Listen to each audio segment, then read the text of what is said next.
ماجرای جاسک دیشب تموم نشد. با امیر و توبا زوج دوست داشتنی رفتیم ماهیگیری. دوچرخم اول راه پنچر شد. دوتا امیرا برگردوندنش و با موتور و دوچرخه ادامه دادیم. توبا یادم داد چطور قلاب ببندم و پرتاب کنم. اینو اینجوری نگاه بالاش این حالتی میپیچی، اینو از تو این رد میکنی، کیشو میکشی، قلابش هم اینجوری میبند.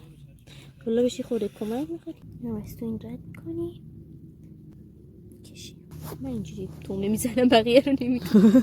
میبافمش یه ذره سر قلابم اینجوری کنم باز میکنم. با اینکه چند تا تلاش اول برای پرتاب ناموفق بود، ولی اولین صید زندگی و اولین صید دیشب رو من داشتم و چند دقیقه بعد دومی. امیر هم یک ماهی گنده گرفت. چای زیره‌ای زدیم و ما تا صبح کنار ساحل بودیم. پنچری رو گرفتیم و قرار بود راه بیفتیم، ولی جاسک نذاشت بریم. اگه دوست داری ببینی فردا کجاییم، همراهمون باش.